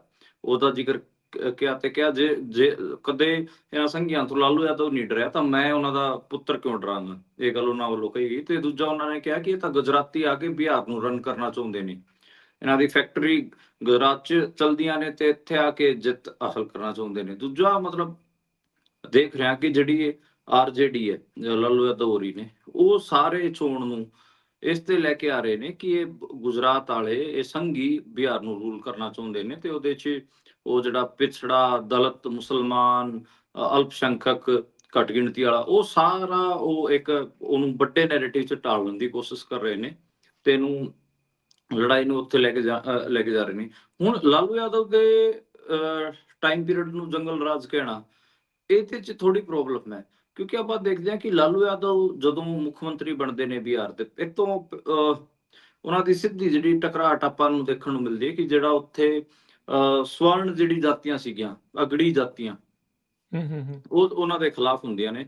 ਤੇ ਆਪਾਂ ਨੂੰ ਪਤਾ ਪੱਤਰਕਾਰਤਾ 'ਚ ਵੀ ਜਿਹੜੇ ਵੱਧ ਗਿਣਤੀ ਹੈਗੀ ਆ, ਉਹ ਸਵਰਨ ਜਾਤੀਆਂ ਦੇ ਬੰਦਿਆਂ ਦੀ ਹੈਗੀ ਆ, ਤੇ ਉਹਨਾਂ ਨੇ ਫਿਰ ਉਹਨੂੰ ਜੰਗਲ ਰਾਜ ਲਿਖਣਾ ਸ਼ੁਰੂ ਕਰਤਾ ਸੀਗਾ। ਉਹਨੂੰ ਹੀ ਜਨਸੰਘ ਨੇ, ਬੀਜੇਪੀ ਨੇ, ਆਰਐਸਐਸ ਨੇ ਮਤਲਬ ਇੱਕ ਹਿਸਾਬ ਨਾਲ ਅਡੋਪਟ ਕੀਤਾ ਹੋਇਆ, ਤੇ ਉਸੇ ਨੂੰ ਅੱਗੇ ਪੁਸ਼ ਕਰਦੇ ਨੇ। ਤਾਂ ਮਤਲਬ ਆਰਐਸਐਸ ਦੀ ਲਾਲੂ ਯਾਦਵ ਬਾਰੇ ਜਿਹੜੀ ਸਮਝ ਹੈ, ਲਠੈਤ ਦੀ, ਜੰਗਲ ਰਾਜ ਦੀ, ਉਹ ਹੁਣ ਤੱਕ ਉਹਨਾਂ ਦਾ ਉਹੀ ਪੈਟਰਨ, ਉਹੀ ਟੱਰਾ ਹੈਗਾ, ਤੇ ਉਹ ਉਸੇ ਦੇ ਅਕੋਰਡਿੰਗ ਹੀ ਉਹ ਬਿਹਾਰ ਇਲੈਕਸ਼ਨਾਂ 'ਚ ਜਾਂਦੇ ਨੇ, ਤੇ ਉਹੀ ਆਪਾਂ ਨੂੰ ਇਸ ਟਾਈਮ ਦੇਖਣ ਨੂੰ ਮਿਲ ਰਿਹਾ ਹੈਗਾ। ਇਹਨਾਂ ਨੇ ਤੇਜਸਵੀ ਯਾਦਵ ਨੇ ਮੈਨੂੰ ਲੱਗਦਾ ਨਿਤਿਸ਼ ਦੇ ਉੱਤੇ ਵੀ ਵਾਰ ਕੀਤਾ, ਕਹਿੰਦਾ ਵੀ ਚਾਚੇ ਦਾ ਕੰਟਰੋਲ ਨਹੀਂ ਹੈਗਾ, ਤੇ ਜੇ ਜਿੱਤ ਵੀ ਜਾਂਦੇ ਆ ਤੇ ਇਹਨੂੰ ਸੀਐਮ ਜਿਹੜਾ ਉਹ ਨਹੀਂ ਬਣਾਇਆ ਜਾਊਗਾ। ਕੁਝ ਇਹਨਾਂ ਗੱਲਾਂ ਦਾ ਵੀ ਆਬਵੀਅਸਲੀ ਪੋਲਿਟਿਕਸ ਆ, ਸਿਆਸਤ ਆ, ਉਹ 'ਚ ਬਿਆਨ ਇਦਾਂ ਦੇ ਹੁੰਦੇ ਆ। ਇਹ ਇਹਨਾਂ ਗੱਲਾਂ 'ਚ ਹੈ ਉਹਦਾ ਦਮ? ਵੈਸੇ ਰਿਐਲਿਟੀ ਲੱਗਦੀ ਕੁਝ ਹੋ ਸਕਦਾ ਇਦਾਂ ਦਾ ਵੀ, ਜੇ ਉਹ ਜਿੱਤਦੇ ਐਨਡੀਏ ਵਾਲੇ? ਦੇਖੋ, ਨਿਤੀਸ਼ ਕੁਮਾਰ ਜਿਸ ਕਿਸਮ ਦੀਆਂ ਸਟੇਜਾਂ ਤੇ ਹਰਕਤਾਂ ਕਰ ਰਹੇ ਨੇ, ਤੇ ਜਿਸ ਹੂੰ ਹਿਸਾਬ ਨਾਲ ਉਹ ਗੱਲਾਂ ਬਾਤਾਂ ਕਰ ਰਹੇ ਨੇ, ਉਹ ਤੋਂ ਇਹ ਤਾਂ ਲੱਗ ਰਿਹਾ ਹੈਗਾ ਕਿ ਉਹ ਇੱਕ ਏਜਡ ਪਰਸਨੈਲਿਟੀ ਤਾਂ ਹੋ ਗਏ ਹੈਗੇ ਆ। ਉਹਨਾਂ ਦਾ ਆਪਣੇ ਆਪ ਤੇ ਕੋਈ ਕੰਟਰੋਲ ਹੈ ਨਹੀਂ। ਤਾਂ ਇੱਕ ਤਾਂ ਇਹ ਤਾਂ ਸਾਫ਼ ਦਿਖਦਾ ਹੀ ਹੈ। ਤੇ ਉਸੇ ਨੂੰ ਤੇਜਸਵੀ ਯਾਦਵ ਵੀ ਲਗਾਤਾਰ ਐਂਪਲੀਫਾਈ ਕਰ ਰਹੇ ਨੇ, ਉਸੇ ਗੱਲ ਨੂੰ ਲਗਾਤਾਰ ਆਪਣੇ ਸਟੇਜਿਸ ਤੇ ਉਸ ਨੂੰ ਇੱਕ ਸਟੇਜ ਪਰਫਾਰਮੈਂਸ ਤੇ ਬਤੌਰ ਵੀ ਬਦਲਣ ਦੀ ਕੋਸ਼ਿਸ਼ ਕਰ ਰਹੇ ਨੇ ਕਿ ਦੇਖੋ, ਜਿਹੜਾ ਸਾਡਾ ਚਾਚਾ ਹੈ, ਇਹ ਤਾਂ ਬੁੜਾ ਹੋ ਗਿਆ, ਹੁਣ ਇਹਦੇ ਬਸ ਦੀ ਤਾਂ ਕੁਛ ਹੈ ਨਹੀਂ। ਜੇ ਇਹਨੂੰ ਇਹ ਚੋਣ ਜਿੱਤ ਵੀ ਜਾਣਗੇ ਤਾਂ ਇਹ ਥੋੜੀ ਨਾ ਸਰਕਾਰ ਚਲਾਊਗਾ, ਸਰਕਾਰ ਤਾਂ ਗੁਜਰਾਤੀ ਚਲਾਣਗੇ। ਇਹਨੂੰ ਤਾਂ ਸੀਐਮਸ਼ਿਪ ਤੋਂ ਲਾ ਦਿੱਤਾ ਜਾਊਗਾ, ਤੇ ਇਹਨੂੰ ਸਟੇਜ ਪਰਫਾਰਮੈਂਸ 'ਚ ਤਬਦੀਲ ਤਾਂ ਕੀਤਾ ਜਾ ਰਿਹਾ ਹੈਗਾ ਤੇਜਸਵੀ ਯਾਦਵ ਵੱਲੋਂ। ਤੇਜਸਵੀ ਯਾਦਵ ਮਤਲਬ ਨੋ ਡਾਊਟ ਲਾਲੂ ਯਾਦਵ ਤਗੜੇ ਓਰੇਟਰ ਸੀਗੇ। ਉਹਨਾਂ ਕੋਲ ਜਿਹੜੀ ਆਪਾਂ ਕਹਿ ਲਈਏ ਉਹਨਾਂ ਦੇ ਜਿਹੜੇ ਹਾਸਾ ਦਿਵਾਉਣ ਵਾਲੀਆਂ ਸਕਿੱਲਸ ਸੀਗੀਆਂ, ਜਿਸ ਹਿਸਾਬ ਨਾਲ ਉਹ ਲੋਕਾਂ ਦੀ ਲੈਂਗੁਏਜ 'ਚ ਗੱਲ ਕਰਦੇ ਸੀਗੇ, ਉਹਨਾਂ ਤਾਂ ਸਟਰੋਂਗ ਤੇਜਸਵੀ ਨਹੀਂ ਹੈ, ਪਰ ਤੇਜਸਵੀ ਵੀ ਬਹੁਤ ਜ਼ਿਆਦਾ ਆਪਾਂ ਦੇਖਦੇ ਹਾਂ ਕਿ ਉਹਦੀ ਓਰੇਟਰੀ ਸਕਿੱਲਸ ਹੈਗੇ ਆ, ਉਹ ਵੀ ਕਾਫੀ ਸ਼ਾਰਪ ਹੈਗੇ ਆ, ਤੇ ਉਸ ਹਿਸਾਬ ਨਾਲ ਉਹਨੂੰ ਸਟੇਜ ਪਰਫਾਰਮੈਂਸ 'ਚ ਤਬਦੀਲ ਕਰ ਹੀ ਰਹੇ ਨੇ ਉਸ ਚੀਜ਼ ਨੂੰ। ਜੀ ਜੀ। ਅਗਲੀ ਗੱਲ ਕਰਦੇ ਹਾਂ ਥੋੜੀ ਜਿਹੀ ਕ੍ਰਿਕਟ ਦੀ। ਵਿਰਾਟ ਤੇ ਰੋਹਿਤ ਦਾ ਕੱਲ ਕਹਿੰਦੇ ਆਸਟ੍ਰੇਲੀਆ 'ਚ ਆਪਣਾ ਅਖੀਰਲਾ ਵਨਡੇ ਮੈਚ ਹੋ ਸਕਦਾ ਆ। 2027 ਤੱਕ ਕੋਈ ਲੜੀ ਨਹੀਂ ਖੇਡੇਗੀ ਇੱਥੇ। ਕਲੀਨ ਸਵੀਪ ਆਸਟ੍ਰੇਲੀਆ ਉਹਦੀ ਕਰਨ ਦੀ ਤਿਆਰੀ ਆ। ਦੇਖੋ, ਹਾਂ, ਲਗਾਤਾਰ 2 ਮੈਚ ਤਾਂ ਆਸਟ੍ਰੇਲੀਆ ਨਾਲ ਇੰਡੀਆ ਵਾਲੇ ਹਾਰ ਹੀ ਚੁੱਕੇ ਨੇ, ਤਾਂ ਡਬਲ ਟੱਕ ਵੀ ਆਪਾਂ ਨੂੰ ਦੇਖਣ ਨੂੰ ਮਿਲੇ। ਜਿਹੜੇ ਵਿਰਾਟ ਕੋਹਲੀ ਲਗਾਤਾਰ 2 ਵਾਰ 0 ਤੇ ਆਊਟ ਹੋਏ, ਤੇ ਇਹ ਵੀ ਦੋਵੇਂ ਜਾਣੇ ਕ੍ਰਿਕਟਰ ਹੈਗੇ, ਰੋਹਿਤ ਸ਼ਰਮਾ ਤੇ ਵਿਰਾਟ ਕੋਹਲੀ, ਦੋਵੇਂ ਸੀਨੀਅਰ ਕ੍ਰਿਕਟਰ ਅੱਜ ਦੇ ਟਾਈਮ ਹੋ ਚੁੱਕੇ ਨੇ। ਦੋਵੇਂ ਆਪਣਾ ਰਿਟਾਇਰਮੈਂਟ ਟੈਸਟ ਕ੍ਰਿਕਟ ਵਾਸਤੇ ਤਾਂ ਅਨਾਉਂਸ ਕਰ ਹੀ ਚੁੱਕੇ ਨੇ। ਵਨਡੇ ਦਾ ਵੀ ਇਹ ਲੋਕ ਕਹਿ ਰਹੇ ਨੇ ਕਿ ਸ਼ਾਇਦ ਇਹ ਆਖਰੀ ਹੋ ਸਕਦਾ ਹੈਗਾ, ਕਿਉਂਕਿ ਇਸ ਤੋਂ ਬਾਅਦ ਜਿਹੜੀ ਅਗਲੀ ਮੈਚਾਂ ਦੀ ਸੀਰੀਜ਼ ਹੋਣੀ ਹੈ ਵਨਡੇ ਦੀ, ਉਹ 27 ਚ ਹੋਊਗੀ। ਤਾਂ ਮਤਲਬ 1 ਸਾਲ ਦਾ ਗੈਪ ਹੈ। ਉਸ ਗੈਪ 'ਚ ਕਿਤੇ ਨਾ ਕਿਤੇ ਇਹ ਕਿਹਾ ਜਾ ਰਿਹਾ ਹੈਗਾ, ਇਹ ਲਗਾਤਾਰ ਕਿਆਸ ਲਾਏ ਜਾ ਰਹੇ ਨੇ ਕਿ ਕੱਲ ਸ਼ਾਇਦ ਇਹਨਾਂ ਦਾ ਆਖਰੀ ਮੈਚ ਹੋ ਸਕਦਾ, ਤੇ ਦੋਵੇਂ ਆਪਣੀ ਰਿਟਾਇਰਮੈਂਟ ਅਨਾਉਂਸ ਕਰ ਸਕਦੇ ਹੈਗੇ ਆ। ਕੋਹਲੀ 36 ਈਅਰ ਦੇ ਹੋ ਚੁੱਕੇ ਨੇ, ਰੋਹਿਤ 38 ਸਾਲ ਦੇ ਹੋ ਚੁੱਕੇ ਨੇ, ਤੇ T20 ਕ੍ਰਿਕਟ ਅਤੇ ਟੈਸਟ ਕ੍ਰਿਕਟ ਤੋਂ ਦੋਵੇਂ ਰਿਟਾਇਰਮੈਂਟ ਲੈ ਚੁੱਕੇ ਨੇ। ਫਿਊਚਰ ਪ੍ਰੋਗਰਾਮ ਆਪਾਂ ਨੂੰ ਦੋਵਾਂ ਦਾ ਪਤਾ ਹੀ ਹੈ। ਜਿਵੇਂ ਵਿਰਾਟ ਕੋਹਲੀ ਨੇ ਤਾਂ ਇੰਡੀਆ ਦੀ ਸਿਟੀਜ਼ਨਸ਼ਿਪ ਸਰੈਂਡਰ ਕਰ ਦਿੱਤੀ, ਉਹ ਤਾਂ ਯੂਕੇ ਦੇ ਸਿਟੀਜ਼ਨ ਹੋ ਚੁੱਕੇ ਨੇ, ਤੇ ਇੱਥੇ ਜਿਹੜੀ ਇੰਡੀਆ ਦੇ ਵਿੱਚ ਉਹਨਾਂ ਦੀ ਜਿਹੜੀ ਪ੍ਰੋਪਰਟੀ ਸੀਗੀ, ਉਹ ਵੀ ਆਪਣੇ ਭਰਾ ਦੇ ਨਾਂ ਕਰਾ ਕੇ ਨਿਕਲ ਗਏ। ਤਾਂ ਮਤਲਬ ਇੱਕ ਹਿਸਾਬ ਨਾਲ ਉਹ ਤਾਂ ਇੰਗਲੈਂਡ ਦੇ ਸਿਟੀਜ਼ਨ ਹੋ ਚੁੱਕੇ ਨੇ। ਰੋਹਿਤ ਸ਼ਰਮਾ ਦਾ ਵੀ ਦੱਸਿਆ ਜਾਂਦਾ ਹੈਗਾ ਕਿ ਉਹ ਵੀ ਸ਼ਾਇਦ ਆਪਣੀ ਸਿਟੀਜ਼ਨਸ਼ਿਪ ਸਰੈਂਡਰ ਕਰਕੇ ਆਪਣੇ ਲਾਈਫ 'ਚ ਅੱਗੇ ਵੱਧ ਜਾਣ ਤੇ ਕਿਸੇ ਹੋਰ ਮੁਲਕ 'ਚ ਸੈਟਲ ਹੋ ਜਾਣ। ਤਾਂ ਉਸ ਹਿਸਾਬ ਨਾਲ ਮਤਲਬ ਇਹਨਾਂ ਦੋਵਾਂ ਪਲੇਅਰਸ ਦਾ ਨੋ ਡਾਊਟ ਆਪਣੇ ਟਾਈਮ ਦੇ ਇਹ ਦੋਵੇਂ ਗ੍ਰੇਟ ਕਹਿ ਸਕਦੇ ਹਾਂ, ਗੋਟ ਵੀ ਕਹਿ ਸਕਦੇ ਹਾਂ। ਜਿਸ ਹਿਸਾਬ ਨਾਲ ਵਿਰਾਟ ਕੋਹਲੀ ਨੇ ਪਰਫਾਰਮੈਂਸਿਸ ਦਿੱਤੀਆਂ ਨੇ, ਰੋਹਿਤ ਸ਼ਰਮੇ ਨੇ ਜਿਸ ਹਿਸਾਬ ਨਾਲ ਪਰਫਾਰਮੈਂਸਿਸ ਦਿੱਤੀਆਂ ਨੇ, ਦੋਵੇਂ ਜਾਣੇ ਆਪਣੇ ਹਿਸਾਬ ਦੇ ਵਧੀਆ ਬੈਟਸਮੈਨ ਸੀਗੇ। ਰੋਹਿਤ ਸ਼ਰਮਾ ਨੇ ਕੈਪਟਨਸ਼ਿਪ ਵੀ ਵਧੀਆ ਦਿਖਾਈ ਹੈਗੀ ਆ, ਤੇ ਮਤਲਬ ਵਿਰਾਟ ਕੋਹਲੀ ਦੇ ਨਾਂ ਤਾਂ ਮਤਲਬ ਲਗਭਗ ਉਹਨੇ ਸਚਿਨ ਤੇਂਦੁਲਕਰ ਦੇ ਜਿੰਨੇ ਵੀ ਰਿਕਾਰਡ ਹੁੰਦੇ ਹੈਗੇ ਆ, ਇੱਕ ਅੱਧਾ ਬਚਿਆ ਹੋਊਗਾ, ਬਾਕੀ ਤਾਂ ਸਾਰੇ ਉਹਨੇ ਭੰਨਤੇ। ਤਾਂ ਉਸ ਹਿਸਾਬ ਨਾਲ ਤੁਸੀਂ ਕਹਿ ਸਕਦੇ ਹੋ ਕਿ ਗੋਟ ਵਿਰਾਟ ਕੋਹਲੀ ਤੁਸੀਂ ਕਹਿ ਸਕਦੇ ਹੋ। ਤਾਂ ਗੋਟ ਨੇ ਇੰਡੀਆ ਦੀ ਸਿਟੀਜ਼ਨ ਉਹਦੇ ਫਿਊਚਰ ਪਲਾਨ ਤਾਂ ਆਪਾਂ ਨੂੰ ਪਤਾ ਹੀ, ਰੋਹਿਤ ਸ਼ਰਮੇ ਦੇ ਆਉਣ ਵਾਲੇ ਦਿਨਾਂ 'ਚ ਆਪਾਂ ਨੂੰ ਪਤਾ ਲੱਗ ਜਾਊਗਾ। ਇਹਦੇ ਵਿੱਚ ਅੰਡਰਲਾਈਨ ਗੱਲ ਵੀ ਥੋੜੀ ਕਰੀਏ। ਮਸ਼ਹੂਰ ਲੋਕ, ਅਮੀਰ ਲੋਕ, ਸਕਸੈਸਫੁਲ ਲੋਕ, ਇਹ ਸਾਰੇ ਭਾਰਤ ਨੂੰ ਛੱਡ ਕੇ ਜਾ ਰਹੇ। ਦੇਖੋ, ਵਿਰਾਟ ਕੋਹਲੀ ਕੋਲ ਤਾਂ ਇੱਕ ਰੀਜਨ ਹੈ। ਵਿਰਾਟ ਕੋਹਲੀ ਦਾ ਆਪਾਂ ਦੇਖਦੇ ਹਾਂ ਕਿ ਉਹਦਾ ਇੰਡੀਆ ਨੂੰ ਛੱਡਣ ਦਾ ਮਨ ਕਦੋਂ ਬਣਦਾ ਗਾ। ਵਿਰਾਟ ਕੋਹਲੀ ਦਾ ਮਨ ਉਦੋਂ ਬਣਦਾ ਗਾ ਜਦੋਂ ਉਹਦੇ ਜਿਹੜੇ ਮੁਸਲਮਾਨ ਦੋਸਤ ਕ੍ਰਿਕਟਰ ਜਿਹੜੇ ਦੋਸਤ ਹੈਗੇ ਆ, ਜਿਵੇਂ ਆਪਾਂ ਨੂੰ ਪਤਾ ਹੈ ਕਿ ਇੱਕ ਮੈਚ ਸੀਗਾ, ਉਹਦੇ 'ਚ ਇੰਡੀਆ ਲੂਜ਼ ਕਰ ਗਿਆ ਤੇ ਉਹਦੇ ਚ ਜਿਹੜਾ ਬੋਲਰ ਦਾ ਮੇਰੇ ਨਾਂ ਸਿਰਾਜ ਮੁਹੰਮਦ ਸ਼ਮੀ ਜਾਂ ਸਿਰਾਜ ਸ਼ਮੀ ਸ਼ਮੀ ਤੇ ਕੁਛ ਮਤਲਬ ਛੱਕੇ ਪੈ ਗਏ ਸੀਗੇ, ਉਹਨੂੰ ਲੈ ਕੇ ਫਿਰ ਉਹਨੂੰ ਡਿਕਲੇਅਰ ਕਰਤਾ ਕਿ ਇਹ ਤਾਂ ਦੇਖੋ ਜੀ ਇਹ ਤਾਂ ਦੇਸ਼ ਭਗਤ ਨਹੀਂ। ਉਹਨੂੰ ਲੈ ਕੇ ਇੱਕ ਤਾਂ ਉੱਥੇ ਵਿਰਾਟ ਕੋਹਲੀ ਦੁਖੀ ਹੋਇਆ, ਵਿਰਾਟ ਕੋਹਲੀ ਦੀ ਵੀ ਟ੍ਰੋਲਿੰਗ ਹੋਈ, ਵਿਰਾਟ ਕੋਹਲੀ ਦੀ ਬੇਟੀ ਦੀ ਵੀ ਟ੍ਰੋਲਿੰਗ ਹੋਈ, ਉਹਨਾਂ ਦੀ ਪਤਨੀ ਦੀ ਵੀ ਟ੍ਰੋਲਿੰਗ ਹੋਈ। ਤਾਂ ਜਿਸ ਲੈਵਲ ਦੀ ਟ੍ਰੋਲਿੰਗ ਹੋਈ, ਅਨੁਸ਼ਕਾ ਸ਼ਰਮਾ ਨੇ ਨੋ ਡਾਊਟ ਕੁਝ ਵਧੀਆ ਪੋਲੀਟੀਕਲ ਸਟੈਂਡ ਲਏ ਸੀਗੇ ਇੱਕ ਵਾਰ, ਤਾਂ ਉਹਨੂੰ ਲੈ ਕੇ ਉਹਦੀ ਵਿਰਾਟ ਕੋਹਲੀ ਦੀ ਟ੍ਰੋਲਿੰਗ ਹੋਈ। ਵਿਰਾਟ ਕੋਹਲੀ ਨੇ ਇੱਕ ਵਾਰ ਇੱਕ ਦੋ ਚੀਜ਼ਾਂ ਬਾਰੇ ਕੁਝ ਚੀਜ਼ਾਂ ਕਹਿਤੀਆਂ ਸੀਗੀਆਂ, ਉਦੋਂ ਟ੍ਰੋਲਿੰਗ ਹੋਈ। ਤਾਂ ਵਿਰਾਟ ਕੋਹਲੀ ਹੋਰਾਂ ਦਾ ਇੱਕ ਤਾਂ ਇਹ ਸਮਝ ਆ ਗਿਆ ਸੀਗਾ ਉਹਨਾਂ ਦਾ, ਤਾਂ ਉਸ ਫੈਮਿਲੀ ਦਾ, ਅਨੁਸ਼ਕਾ ਸ਼ਰਮਾ ਔਰ ਵਿਰਾਟ ਕੋਹਲੀ ਦਾ, ਕਿ ਇਹ ਦੋਵੇਂ ਜਾਣੇ ਤਾਂ ਜਾਣਗੇ, ਮਤਲਬ ਜਦੋਂ ਹੀ ਇਹਨਾਂ ਦਾ ਇੱਥੇ ਕੰਮ ਪੂਰਾ ਹੋ ਗਿਆ ਨਿਕਲਣਗੇ। ਕਿਉਂਕਿ ਵਿਰਾਟ ਕੋਹਲੀ ਨੇ ਕੁਝ ਇੰਸਟਾਗ੍ਰਾਮ ਸਟੋਰੀਜ਼ ਵੀ ਲਾਈਆਂ ਸੀਗੀਆਂ, ਪੀਸ ਦੀ ਉਹਨੇ ਮੈਂਟਲ ਪੀਸ ਬਾਰੇ ਬਹੁਤ ਉਹਨੇ ਗੱਲਾਂ ਕੀਤੀਆਂ। ਈਵਨ ਉਹ ਜਿਹੜਾ ਮਥੁਰਾ ਵਾਲਾ ਜਿਹੜਾ ਬਾਬਾ ਵਰਿੰਦਾਵਨ ਵਾਲਾ, ਉਹਦੇ ਕੋਲ ਵੀ ਇਹ ਲੋਕ ਗਏ ਸੀਗੇ, ਉਦੋਂ ਦਿਖ ਰਿਹਾ ਸੀਗਾ ਕਿ ਕਿਵੇਂ ਉਹ ਜਿਹੜੀ ਟ੍ਰੋਲਿੰਗ ਹੋਈ ਉਹ ਇਹਨਾਂ ਦੀ ਮੈਂਟਲ ਹੈਲਥ ਤੇ ਖਾਸਾ ਅਸਰ ਪਾਇਆ ਸੀਗਾ ਉਹਨੇ। ਹਾਂ, ਤਾਂ ਇਹ ਹੈਗਾ। ਰੋਹਿਤ ਸ਼ਰਮਾ ਦੀ ਟ੍ਰੋਲਿੰਗ ਉਸ ਹਿਸਾਬ ਨਾਲ ਹੋ ਚੁੱਕੀ ਹੈ ਇੱਕ ਦੋ ਵਾਰ, ਉਹਨਾਂ ਨੂੰ ਮੋਟਾ ਵੀ ਕਿਹਾ ਜਾ ਚੁੱਕਾ ਹੈਗਾ, ਉਹਦੇ ਫਿਜ਼ੀਕਲ ਫਿਟਨੈਸ ਤੇ ਸਵਾਲ ਚੁੱਕੇ ਗਏ ਨੇ ਇੱਕ ਦੋ ਵਾਰ, ਉਦਾਂ ਉਹਨਾਂ ਦੀ ਟ੍ਰੋਲਿੰਗ ਹੋਈ ਹੈ ਕਈ ਹੋਰ ਮਾਮਲਿਆਂ ਤੇ। ਤਾਂ ਮਤਲਬ ਰੋਹਿਤ ਸ਼ਰਮੇ ਨੂੰ ਲੈ ਕੇ ਵੀ ਚੀਜ਼ਾਂ ਹੈਗੀਆਂ, ਤੇ ਇਸ ਕਰਕੇ ਇਹ ਕਿਆਸ ਰੋਹਿਤ ਸ਼ਰਮੇ ਬਾਰੇ ਵੀ ਲਾਏ ਜਾ ਰਹੇ ਨੇ ਕਿ ਉਹ ਵੀ ਸ਼ਾਇਦ ਆਪਣੀ ਸਿਟੀਜ਼ਨਸ਼ਿਪ ਸਰੈਂਡਰ ਕਰਕੇ ਕਿਸੇ ਹੋਰ ਮੁਲਕ ਦੇ ਸਿਟੀਜ਼ਨ ਬਣ ਜਾਣ। ਤਾਂ ਇਹ ਬਹੁਤ ਮਤਲਬ ਇਹਦੇ 'ਚ ਪੋਸੀਬਿਲਿਟੀਜ਼ ਹੈਗੀਆਂ ਜੀ। ਆਂਧਰਾ ਪ੍ਰਦੇਸ਼ ਦੇ ਵਿੱਚ ਇੱਕ ਚੱਲਦੀ ਬੱਸ ਨੂੰ ਅੱਗ ਲੱਗ ਗਈ, 20 ਜਿੰਦਾ ਹੀ ਸੜ ਗਏ ਨੇ, ਇੱਕ ਸਾਈਕਲ ਬੱਸ ਦੇ ਨਾਲ ਵੀ ਟਕਰਾ ਗਈ। ਹਾਂਜੀ, ਬੇਸਿਕਲੀ ਇੱਕ ਮੋਟਰਸਾਈਕਲ ਸੀਗੀ, ਉਹਨੇ ਟੱਕਰ ਮਾਰੀ ਇਸ ਪ੍ਰਾਈਵੇਟ ਬੱਸ ਨੂੰ, ਤੇ ਉਹ ਫਿਊਲ ਜਿਹੜਾ ਟੈਂਕ ਹੁੰਦਾ ਉਹਦੇ 'ਚ ਉਹ ਜਾ ਕੇ ਵੱਜੀ ਸੀਗੀ, ਫਿਰ ਉਸ ਕਰਕੇ ਉਸ 'ਚ ਅੱਗ ਲੱਗ ਗਈ। ਤਾਂ ਦੱਸਿਆ ਜਾ ਰਿਹਾ ਹੈਗਾ ਕਿ ਤਕਰੀਬਨ 45 ਇਹਦੇ 'ਚ ਸਵਾਰ ਸੀਗੇ, 45 ਸਵਾਰੀਆਂ ਚੋਂ 20 ਜਿਹੜੇ ਮੌਕੇ ਤੇ ਉਹਨਾਂ ਦੀ ਡੈਥ ਹੋ ਚੁੱਕੀ ਹੈ, ਤੇ 11 ਡੈਡ ਬੋਡੀਜ਼ ਦੀ ਪਛਾਣ ਕੀਤੀ ਜਾ ਚੁੱਕੀ ਹੈ, 9 ਹਜੇ ਵੀ ਨਹੀਂ ਪਤਾ ਲੱਗ ਪਾਏ ਕਿ ਕੌਣ ਨੇ। ਬਾਕੀ ਜਿਹੜੇ ਹੋਰ ਹੈਗੇ ਆ ਉਹ ਹਸਪਤਾਲਾਂ 'ਚ ਭਰਤੀ ਨੇ, ਕਈ ਸਾਰੇ ਤਾਂ ਗੰਭੀਰ ਜ਼ਖਮੀ ਨੇ, ਕਈਆਂ ਦਾ ਦੱਸਿਆ ਜਾ ਰਿਹਾ ਹੈਗਾ ਕਿ ਸ਼ਾਇਦ ਕਈ ਸਾਰੇ ਹੋਰ ਵੀ ਨਾ ਬਚ ਸਕਣ। ਤਾਂ ਮਤਲਬ ਕਾਫੀ, ਮੈਂ ਤਾਂ ਵਿਜ਼ੂਅਲ ਦੇਖ ਰਿਹਾ ਸੀਗਾ, ਬਹੁਤ ਭਿਆਨਕ ਸੀਗਾ। ਇੱਕੋ ਲੱਖ ਤੇ ਉਹ ਸਾਰੀ ਜਿਹੜੀ ਬੱਸ ਹੈਗੀ ਆ ਉਹ ਇੱਕੋ ਲੱਖ ਤੇ ਸੜ ਗਈ, ਇੱਕੋ ਲੱਖ ਤੇ ਉਹਦੇ ਤੇ ਅੱਗ ਲੱਗੀ। ਜਿਹੜੇ ਉਹਦੇ 'ਚ ਸਵਾਰੀਆਂ ਸੀਗੀਆਂ ਉਹ ਰੋਂਦੀਆਂ ਬਿਖਲਦੀਆਂ ਜਲਦੀਆਂ ਬਲਦੀਆਂ, ਉਹ ਵਿਚਾਰੀਆਂ ਛਾਲਾਂ ਵੀ ਮਾਰ ਰਹੀਆਂ ਸੀ। ਪਰ ਆਪਾਂ ਜਿਵੇਂ ਮੌਕੇ ਤੋਂ ਪਤਾ ਲੱਗ ਰਿਹਾ ਕਿ 20 ਸਵਾਰੀਆਂ ਆਪਣੀ ਜਾਨਾਂ ਨਹੀਂ ਬਚਾ ਪਾਈਆਂ ਤੇ ਉਹਨਾਂ ਦੀ ਮੌਕੇ ਤੇ ਡੈਥ ਹੋ ਗਈ। ਸੋ ਬਿਲਕੁਲ ਬੜੀ ਮੰਦਭਾਗੀ ਇਹ ਕੁਝ ਦਿਨ ਪਹਿਲਾਂ ਰਾਜਸਥਾਨ 'ਚ ਵੀ ਇਸ ਕਿਸਮ ਦਾ, ਜੈਸਲਮੇਰ ਦੀ ਵੀ ਆਪਾਂ ਆਪਣੇ ਬੁਲੇਟਿਨ 'ਚ ਜ਼ਿਕਰ ਕੀਤਾ ਸੀ, ਉਹਦੇ 'ਚ ਵੀ 25 ਦੇ ਨੇੜੇ ਤੇੜੇ ਜਿਹੜੇ 25 ਦੇ ਨੇੜੇ ਤੇੜੇ ਸਵਾਰੀਆਂ ਸੀ, ਉਹਨਾਂ ਦੀ ਡੈਥ ਹੋ ਗਈ ਸੀ। ਉਸ ਤੋਂ ਬਾਅਦ ਇਹ ਇਸ਼ੂ ਵੀ ਲਗਾਤਾਰ ਚੱਲਿਆ ਹੈਗਾ ਕਿ ਜਿਹੜਾ ਇਹ ਬੱਸਾਂ ਨੇ, ਪ੍ਰਾਈਵੇਟ ਬੱਸਾਂ ਨੇ, ਜਿਹੜੇ ਕਿ ਬੇਸਿਕਲੀ ਲੌਂਗ ਰੂਟ ਦੀਆਂ ਪ੍ਰਾਈਵੇਟ ਬੱਸਾਂ ਨੇ, ਇਹਨਾਂ ਦੀ ਸੇਫਟੀ ਨੂੰ ਲੈ ਕੇ ਬਹੁਤ ਸਵਾਲ ਉੱਠੇ ਸੀਗੇ। ਇਹਨਾਂ ਦੇ ਵਿੱਚ ਆਪਾਂ ਨੂੰ ਪਤਾ ਕਿ ਸਲੀਪਰ ਕਿਸਮ ਦੀਆਂ ਬਣਾਈਆਂ ਹੁੰਦੀਆਂ ਨੇ ਇਹਨਾਂ ਦੀਆਂ ਸੀਟਾਂ, ਤੇ ਇੱਕ ਵੱਡਾ ਸਵਾਲ ਸੀਗਾ ਇਹ ਕਿ ਕੀ ਇਹ ਸੇਫ ਨੇ, ਇਹਨਾਂ 'ਚ ਸੇਫਟੀ ਨੂੰ ਲੈ ਕੇ। ਇੰਡੀਆ ਦੇ ਵਿੱਚ ਦੇਖੋ ਜਿਹੜਾ ਪਬਲਿਕ ਟਰਾਂਸਪੋਰਟ ਹੈ ਉਹਨੂੰ ਲੈ ਕੇ ਬਹੁਤ ਸਾਰੇ ਕੁਐਸਚਨ ਪਹਿਲਾਂ ਵੀ ਰਹੇ ਨੇ। ਆਪਾਂ ਨੂੰ ਪਤਾ ਕਿ ਆਪਣੇ ਬਹੁਤ ਲੰਬੇ ਸਮਾਂ ਤੱਕ ਇੱਥੇ ਘੜੂਕੇ ਤੇਥਣ ਕੁਛ ਵੀ ਕਹਿ ਲਓ ਨਾ ਤੁਸੀਂ, ਉਹ ਚੱਲਦੇ ਰਹੇ। ਹਾਂ, ਉਹਦੇ 'ਚ ਵੀ ਆਪਾਂ ਨੂੰ ਪਤਾ ਕਿ ਓਵਰਲੋਡਡ ਹੁੰਦੇ ਸੀ, ਛੱਤਾਂ ਤੇ ਵੀ ਬੰਦੇ ਬਾਹੇ ਹੁੰਦੇ ਸੀਗੇ, ਤੇ ਉਹ ਘੜੂਕੇ ਦੀ ਕੈਪੈਸਿਟੀ ਆਪਾਂ ਜੇ ਓਦਾਂ ਮੇਜਰ ਕਰਨੀ ਹੋਵੇ ਤੇ 7 ਤੋਂ 8 ਬੰਦਿਆਂ ਦੀ ਹੁੰਦੀ ਸੀਗੀ, ਪਰ ਉਹਦੇ ਉੱਤੇ 30 ਬੰਦੇ ਸਵਾਰੀਆਂ ਕਰਦੇ ਰਹੇ ਨੇ। ਜਿਵੇਂ ਮਾਲਵਾ ਰੀਜਨ ਹੈ, ਉਹਦੇ 'ਚ ਕਮਾਂਡਰ ਜੀਪਾਂ ਬਹੁਤ ਚੱਲਦੀਆਂ ਰਹੀਆਂ ਨੇ, ਉਹ ਕਮਾਂਡਰ ਜੀਪਾਂ ਵੀ ਬਹੁਤ ਓਵਰਲੋਡਡ ਹੁੰਦੀਆਂ ਸੀ, ਪਿੰਡਾਂ ਨੂੰ ਜਾਂਦੀਆਂ ਸੀਗੀਆਂ। ਉਹਨਾਂ ਬਾਰੇ ਵੀ ਬਹੁਤ ਸਾਰੇ ਸਵਾਲ ਰਹੇ ਨੇ ਕਿ ਓਵਰਲੋਡਡ ਬੱਸਾਂ ਦਾ ਵੇਖ ਰਿਹਾ ਹੈਗਾ, ਬੱਸਾਂ ਦੀ ਛੱਤਾਂ ਤੇ ਇੰਡੀਆ 'ਚ ਆਮ ਹੀ ਟਰੈਵਲ ਕੀਤਾ ਜਾਂਦਾ ਹੈਗਾ। ਤਾਂ ਇੱਕ ਪਬਲਿਕ ਈਵਨ ਜਦੋਂ ਤੱਕ ਇੰਡੀਆ ਦੇ ਵਿੱਚ ਟ੍ਰੇਨਾਂ ਦਾ ਇਲੈਕਟ੍ਰੀਫਿਕੇਸ਼ਨ ਨਹੀਂ ਹੋਇਆ ਸੀ, ਉਦੋਂ ਤੱਕ ਟ੍ਰੇਨਾਂ ਦੀ ਛੱਤਾਂ ਤੇ ਵੀ ਲੋਕ ਸਫ਼ਰ ਕਰਦੇ ਹੁੰਦੇ ਸੀ। ਹੁਣ ਤਾਂ ਇਲੈਕਟ੍ਰੀਫਿਕੇਸ਼ਨ ਹੋ ਚੁੱਕਿਆ ਹੈਗਾ ਉਸ ਹਿਸਾਬ ਨਾਲ, ਪਰ ਓਵਰ ਕਰਾਊਡਡ ਟ੍ਰੇਨਸ ਅੱਜ ਵੀ ਚਰਚਾ ਦਾ ਵਿਸ਼ਾ ਹੁੰਦੀਆਂ ਨੇ।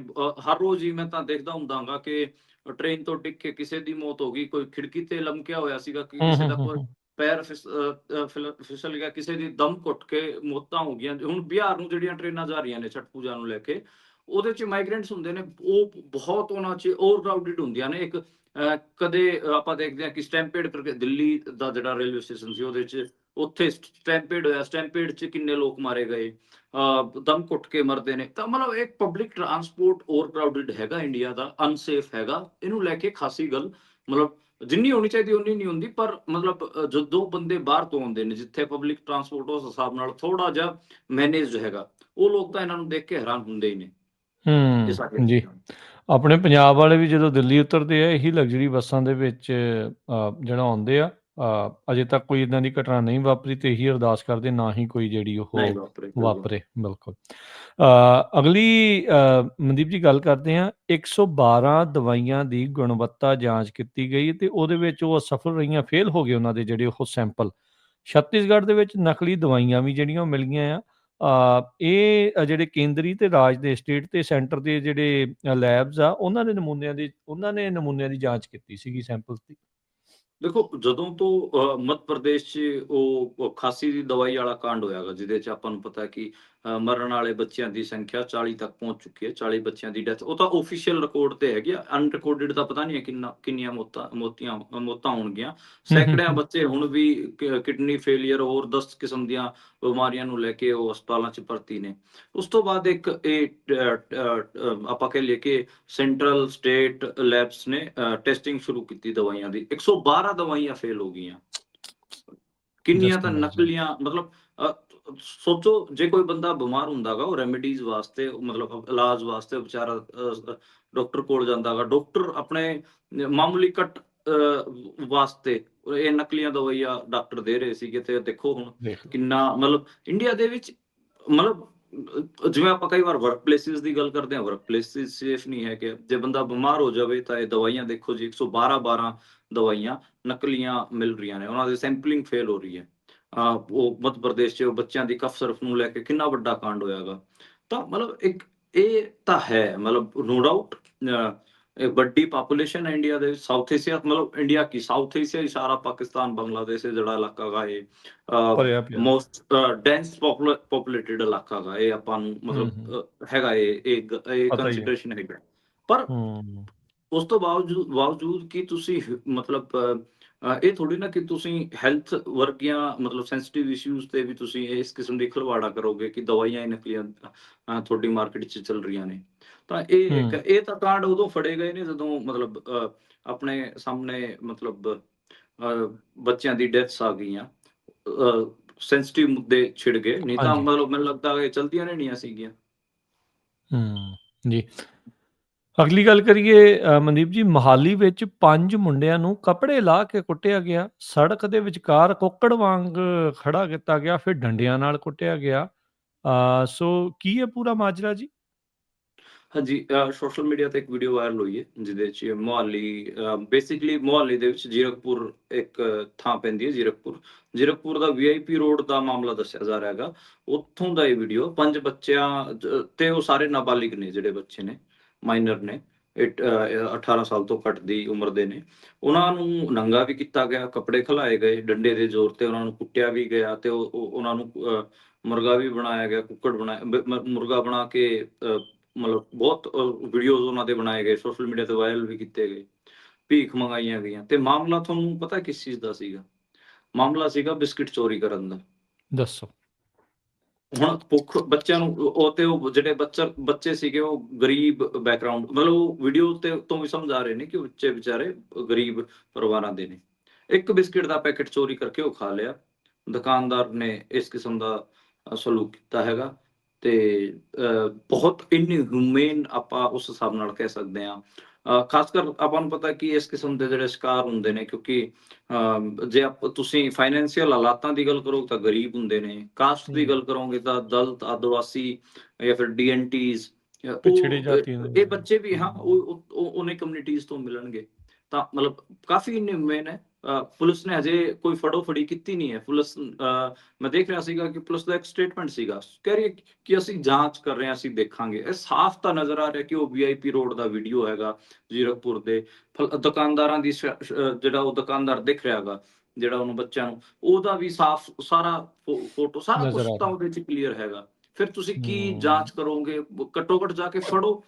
ਕਿਸੇ ਮਾਈਨਰ ਬੱਚਿਆਂ ਨੂੰ ਇਸ ਕਿਸਮ ਦਾ ਮਤਲਬ ਉਹਨਾਂ ਨੂੰ ਇਸ ਨੰਗਾ ਕਰਕੇ ਭੀੜ ਦੇ ਸਾਹਮਣੇ ਏਦਾਂ ਟੌਰਚਰ ਕਰਨਾ, ਇਸ ਮਤਲਬ ਇਹ ਬਹੁਤ ਜ਼ਿਆਦੇ ਆਪਾਂ ਕਹਿ ਸਕਦੇ ਹਾਂ ਕਿ ਬਹੁਤ ਇਨਸੈਂਸਿਟਿਵ ਹੈ। ਇਹਦੇ ਤੇ ਕਾਰਵਾਈ ਹੂੰ, ਹੋਣੀ ਚਾਹੀਦੀ, ਪਤਾ ਨਹੀਂ ਕਿਉਂ ਇਹਦੇ ਤੇ ਕੋਈ ਕਾਰਵਾਈ ਨਹੀਂ ਕੀਤੀ ਜਾ ਰਹੀ। ਉਸ ਹਿਸਾਬ ਨਾਲ ਮੈਨੂੰ ਲੱਗਦਾ ਗਾ ਕਿ ਪੰਜਾਬ ਪੁਲਿਸ ਦੀ ਸੈਂਸਿਟਾਈਜੇਸ਼ਨ ਵੀ ਬਹੁਤ ਲੋੜ ਹੈ। ਹੁਣ ਹੂੰ, ਹੂੰ, ਹੂੰ, ਹਾਲੇ ਤੱਕ ਤਾਂ ਕਾਰਵਾਈ ਹੋ ਜਾਣੀ ਚਾਹੀਦੀ ਸੀਗੀ ਇਸ ਮਾਮਲੇ ਹੂੰ, ਤੇ। ਜੀ, ਜੀ, ਪਰ ਇਵੈਂਚੁਅਲੀ ਤਗੜੇ ਦਾ ਸੱਤੀ ਵੀ 100। ਪੰਜਾਬ ਦੇ ਡੀਆਈਜੀ ਭੁੱਲਰ ਦੇ ਫਾਰਮ ਹਾਊਸ 'ਚ 5 ਘੰਟੇ ਫਿਰ ਛਾਪਾ। ਸੀਬੀਆਈ ਨੇ ਲੁਧਿਆਣਾ ਵਿੱਚ 55 ਏਕੜ ਜ਼ਮੀਨ ਦੀ ਵੀ ਜਾਂਚ ਕੀਤੀ ਆ ਤੇ ਖੇਤਾਂ ਦਾ ਵੀ ਦੌਰਾ ਕੀਤਾ। ਹਾਂਜੀ, ਇਹ ਮੰਡਸੇਰੀਆਂ ਪਿੰਡ 'ਚ ਇਹਨਾਂ ਦਾ ਫਾਰਮ ਹਾਊਸ ਸੀ 55 ਏਕੜ 'ਚ, ਉੱਥੇ ਇਹ ਗਏ ਸੀਗੇ। ਓਦਾਂ ਮਤਲਬ ਫਾਰਮ ਹਾਊਸ ਤੇ ਕੋਈ ਆਪੱਤੀਜਨਕ ਸਾਮੱਗਰੀ ਤਾਂ ਨਹੀਂ ਬਰਾਮਦ ਹੋਈ। ਦਸਤਾਵੇਜ਼ ਡਾਕੂਮੈਂਟਸ ਦੀ ਮਤਲਬ ਜਾਂਚ ਚੱਲ ਰਹੀ ਹੈ ਤੇ ਜਿਹੜੇ ਡਾਕੂਮੈਂਟ ਜ਼ਮੀਨਾਂ ਦੇ ਡਾਕੂਮੈਂਟਸ ਉਹਨਾਂ ਦੇ ਘਰਾਂ ਤੋਂ ਮਿਲੇ ਨੇ। ਮੈਨੂੰ ਲੱਗਦਾ ਗਾ ਕਿ ਉਹ ਸਾਈਟਸ ਫਿਜ਼ੀਕਲੀ ਜਾ ਕੇ ਦੇਖ ਰਹੇ ਸੀਬੀਆਈ ਵਾਲੇ। ਤਾਂ ਇਹ ਇੱਕ ਮੈਨੂੰ ਲੱਗਦਾ ਵਾ। ਬਾਕੀ ਦੱਸਿਆ ਗਿਆ ਕਿ ਉਹਨਾਂ ਨੇ ਆਪਣੇ ਰਸੂਖ ਤੋਂ ਉੱਥੇ ਖੇਤਾਂ ਦੀ ਮੋਟਰਾਂ ਵਾਸਤੇ 2 ਟਰਾਂਸਫਾਰਮਰ ਲਵਾ ਰੱਖੇ ਸੀਗੇ ਹੂੰ, ਤੇ ਹੋਰ ਵੀ ਮਤਲਬ ਪ੍ਰੋਪਰਟੀ ਦੇ ਕਾਗਜ਼ਾਤ ਕਿਉਂਕਿ ਸੀਬੀਆਈ ਵਾਲਾ ਕੋਲ ਹੈਗੇ ਆ, ਤੇ ਹੋਰ ਵੀ ਉਹ ਪ੍ਰੋਪਰਟੀਜ਼ ਤੇ ਫਿਜ਼ੀਕਲੀ ਜਾ ਕੇ ਉਹ ਵੈਰੀਫਾਈ ਕਰਕੇ ਆ ਰਹੇ ਨੇ। ਉੱਥੇ ਲੋਕਾਂ ਤੋਂ ਵੀ ਪੁੱਛ ਰਹੇ ਨੇ। ਆਪਾਂ ਦੇਖ ਰਹੇ ਹਾਂ ਕਿ ਇਸ ਕਿਸਮ ਦੇ ਵਿਜ਼ੂਅਲਸ ਵੀ ਵਾਇਰਲ ਹੋ ਰਹੇ ਨੇ ਲਗਾਤਾਰ, ਜਿਹਦੇ 'ਚ ਉਹਨਾਂ ਦੀ ਕੋਠੀ ਤੇ ਫਲੋਰਸ ਤੇ ਸੀਬੀਆਈ ਵਾਲੇ ਖੜੇ ਨੇ। ਉਹਨਾਂ ਦੇ ਘਰਾਂ ਤੋਂ ਡਾਕੂਮੈਂਟਸ ਜਾਂ ਫਿਰ ਬੈਗਸ ਲੈ ਕੇ ਬਾਹਰ ਨਿਕਲ ਰਹੇ ਨੇ। ਉਹਨਾਂ ਦੀ ਪ੍ਰੋਪਰਟੀਜ਼ ਦੀ ਫਿਜ਼ੀਕਲ ਵੈਰੀਫਿਕੇਸ਼ਨ ਚੱਲ ਰਹੀ ਹੈ। ਇਹ ਸਾਰਾ ਤਾਂ ਚੱਲ ਰਿਹਾ ਹੈ। ਮੈਨੂੰ ਲੱਗਦਾ ਗਾ ਕਿ ਡੀਆਈਜੀ ਸਾਹਿਬ ਦਾ ਤਾਂ ਮਤਲਬ ਬਚਣਾ ਮੁਸ਼ਕਿਲ ਹੀ ਹੈ। ਇਹਦੇ ਵਿੱਚ ਐਂਗਲ ਇਹ ਵੀ ਹੋ ਸਕਦਾ ਹੈ ਮਨਦੀਪ ਵੀ, ਕਿਉਂਕਿ ਹੁਣ ਕੇਂਦਰ ਵੱਲੋਂ ਇਹ ਸਾਰਾ ਕੁਝ ਕੀਤਾ ਜਾ ਰਿਹਾ ਆ, ਦਿਖਾਉਣਾ ਇਹੀ ਆ ਵੀ ਜਿਹੜੀ ਇੱਥੋਂ ਦੀ ਜਿਹੜੀ ਸਰਕਾਰ ਆ, ਰੌਲਾ ਜ਼ਿਆਦਾ ਆ ਤੇ ਅੰਦਰ ਖਾਤੇ ਭ੍ਰਿਸ਼ਟੀ ਆ। ਹਾਂ, ਹੋ ਸਕਦਾ ਵਾ ਓਦਾਂ। ਮਤਲਬ ਮੈਂ ਤੁਹਾਨੂੰ ਸ਼ਾਇਦ ਇੱਕ ਵਾਰ ਪਹਿਲਾਂ ਵੀ ਦੱਸਿਆ ਸੀਗਾ ਕਿ ਜੇ ਮੈਂ ਅਫਸਰਾਂ ਨੂੰ ਕੰਪੇਅਰ ਕਰਨਾ ਹੋਵੇ, ਹੂੰ, ਨੋ ਹੂੰ, ਡਾਊਟ ਹੂੰ, ਪੋਲੀਟੀਸ਼ੀਅਨ ਕਰਪਟ ਹੁੰਦੇ ਨੇ, ਪਰ ਪਿਛਲੇ 15-20 ਸਾਲਾਂ ਤੋਂ ਆਪਾਂ ਦੇਖ ਰਹੇ ਹਾਂ ਕਿ ਜਿਹੜੀ ਅਫਸਰਸ਼ਾਹੀ ਹੈ ਉਹ ਬਹੁਤ ਜ਼ਿਆਦਾ ਪੈਸੇ ਕਮਾ ਰਹੀ ਹੈ। ਜਿਹੜਾ ਹੂੰ, ਇੱਕ ਵਾਰ ਮੈਨੂੰ ਇੱਕ ਆਈਪੀਐਸ ਨੇ ਦੱਸਿਆ ਸੀਗਾ। ਮੈਂ ਸਾਡਾ ਇੱਕ ਆਈਪੀਐਸ ਦੋਸਤ ਸੀਗਾ, ਉਹਦਾ ਅਸੀਂ ਫੜ ਲਿਆ। ਉਹਨੇ ਪੁਲਿਸ ਮਹਿਕਮੇ 'ਚ ਬਲੈਰੋ ਨਿਓ ਗੱਡੀਆਂ ਖਰੀਦੀਆਂ ਸੀਗੀਆਂ। ਉਹਦੇ 'ਚ ਵੀ ਹੂੰ, ਉਹਨੇ ਕੱਟ ਖਾ ਰੱਖਿਆ ਸੀਗਾ। ਤੇ ਅੱਛਾ, ਅਸੀਂ ਉਹਨਾਂ ਨੂੰ ਕਿਹਾ ਕਿ ਯਾਰ ਇਹ ਦਿਨ ਵਾਸਤੇ ਥੋੜੀ ਨਾ ਤੂੰ ਫੋਰਸ ਜੁਆਇਨ ਕੀਤੀ ਸੀ। ਉਹਨੇ ਕਿਹਾ ਫਿਰ ਯਾਰ ਜਿਹੜੇ ਆਈਐਸ ਅਫਸਰ ਹੁੰਦੇ ਹੈਗੇ ਆ, ਹੂੰ, ਉਹਨਾਂ ਕੋਲ ਫੰਡਸ ਦੇ ਵਿੱਚ ਖਾਣ ਨੂੰ ਬਹੁਤ ਹੁੰਦਾ ਵਾ, ਜਿਹੜਾ ਯੋਜਨਾਵਾਂ ਦਾ ਜਾਂ ਸਕੀਮਸ ਦਾ ਜਿਹੜਾ ਪੈਸਾ ਹੁੰਦਾ ਵਾ ਕੇਂਦਰ ਹੂੰ, ਵੱਲੋਂ ਹੂੰ, ਜਾਂ ਫਿਰ ਹੂੰ, ਸੂਬੇ ਸਰਕਾਰ ਵੱਲੋਂ, ਉਹਨਾਂ 'ਚ ਉਹ ਬਹੁਤ ਘਪਲਾ ਕਰਦੇ ਨੇ। ਈਵਨ ਉਹਨਾਂ ਨੇ ਕਿਹਾ ਕਿ ਜਿਹੜੇ ਜਲਕੁੰਭ ਵੀ ਹੁੰਦੀ ਹੈ ਨਾ, ਡਰੇਨਸ ਦੇ ਵਿੱਚ ਸਾਫ਼ ਕਰਨ ਵਾਸਤੇ, ਉਹਦਾ ਹਾਂ, ਹਾਂ, ਪੈਸਾ ਵੀ ਉਹ ਖਾ ਜਾਂਦੇ ਨੇ। ਇੱਥੇ ਆ। ਪਿੰਡਾਂ ਦੇ ਤਾਲਾਬ ਸਾਫ਼ ਕਰਨ ਦੇ ਨਾਂ ਤੇ ਜੇ ਛੱਪੜ ਹੁੰਦੇ ਆ ਨਾ, ਉਹਨਾਂ ਨੂੰ ਉਹਨਾਂ ਦੀ ਸਫਾਈ ਦੇ ਨਾਂ ਦੇ ਫੰਡ ਵੀ ਜਿਹੜੇ ਆਈਏਐਸ ਅਧਿਕਾਰੀ ਹੁੰਦੇ ਆ ਉਹ ਖਾ ਜਾਂਦੇ ਨੇ। ਇਹ ਉਹ ਐਕਸਪਲੇਨ ਕਰਿਆ ਸੀ। ਕਹਿੰਦਾ ਪੁਲਿਸ ਕੋਲ ਕੋਈ ਉਸ ਹਿਸਾਬ ਦੇ ਪੈਸੇ ਨਹੀਂ ਹੁੰਦੇ। ਪੁਲਿਸ ਕੋਲ 2 ਨੰਬਰ ਦੇ ਜਿਹੜੇ ਧੰਦੇ ਹੁੰਦੇ, ਜਿਵੇਂ ਸ਼ਰਾਬ ਮਾਫੀਆ ਹੋ ਗਿਆ, ਮਾਈਨਿੰਗ ਹਾਂ, ਮਾਫੀਆ ਹੋ ਗਿਆ। ਇਸ ਕਿਸਮ ਦੇ ਜਿਹੜੇ 2 ਨੰਬਰ ਦੇ ਧੰਦੇ ਨੇ ਜਾਂ ਫਿਰ ਕ੍ਰਾਈਮਸ ਦੇ ਵਿੱਚ, ਉੱਥੋਂ ਉਹ ਫਿਰ ਪੈਸੇ ਬਣਾਉਂਦੇ, ਮੰਥਲੀ ਲੈਂਦੇ ਨੇ, ਔਰ ਕਿਸ ਕਿਸਮ ਦੀਆਂ ਚੀਜ਼ਾਂ ਕਰਦੇ ਨੇ। ਵਾਓ।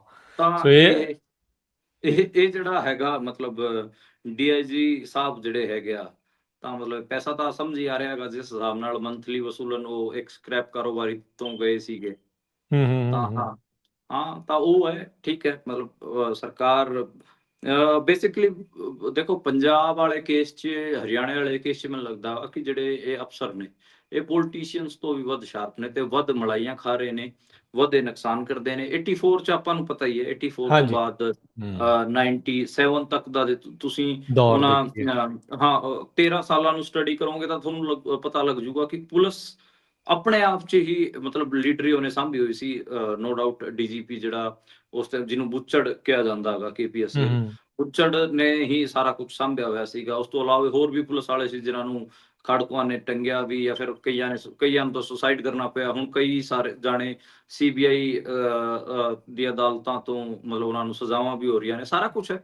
ਤਾਂ ਮਤਲਬ ਤੁਸੀਂ ਸਮਝ ਸਕਦੇ ਹੋ ਕਿ ਬੇਸਿਕਲੀ ਬਿਊਰੋਕ੍ਰੇਸੀ ਨੂੰ ਤੁਸੀਂ ਇਹ ਨਾ ਮੰਨ ਕੇ ਚੱਲਿਓ ਜੇ ਕਿ ਉਹ ਸਾਰੀ ਸਰਕਾਰ ਦੇ ਹੱਥ ਹੁੰਦੀ ਹੈ। ਉਹ ਆਪਣੇ ਹਿਸਾਬ ਨਾਲ ਵੀ ਬਹੁਤ ਸਾਰੇ ਖੇਡ ਕਰਦੀ ਹੈ। ਹਾਂ, ਆਮ ਉਹਨਾਂ ਦੀ ਆਦਮੀ ਆਪਣੀ ਪਾਰਟੀ ਦੀ ਸਰਕਾਰ ਸਰਕਾਰ ਤੇ, ਹੁੰਦੀ ਆ। ਹਾਂ, ਹਾਂ, ਹਾਲਾਂਕਿ ਆਮ ਆਦਮੀ ਪਾਰਟੀ ਦੀ ਸਰਕਾਰ ਤੇ ਆਰੋਪ ਤਾਂ ਲੱਗਦੇ ਨੇ ਕਿ ਰਾਘਵ ਚੱਡਾ ਪੁਲਿਸ ਨੂੰ ਚਲਾਉਂਦਾ ਵਾ।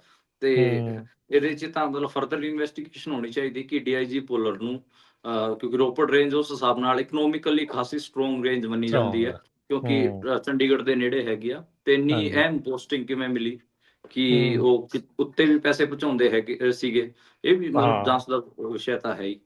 ਪਿਰਾਮਿਡ ਸਕੀਮ ਦੇਖਣ ਵਾਲੀ ਆ, ਕਿੱਥੇ ਤੱਕ ਜਾਂਦੀ ਆ। ਜੀ। ਪੰਜਾਬ ਦੇ ਮੁੱਖ ਮੰਤਰੀ ਦੀ ਨਕਲੀ ਵੀਡੀਓ ਸਾਂਝੀ ਕਰਨ ਵਾਲਾ ਜਿਹੜਾ ਸਮਰਾ ਆ, ਵਿਅਕਤੀ ਸਾਹਮਣੇ ਆਇਆ ਆ, ਉਹਨੇ ਕਿਹਾ ਵੀ ਮੈਂ ਫਰੀਦਕੋਟ ਜੇਲ੍ਹ ਤੋੜੀ ਆ।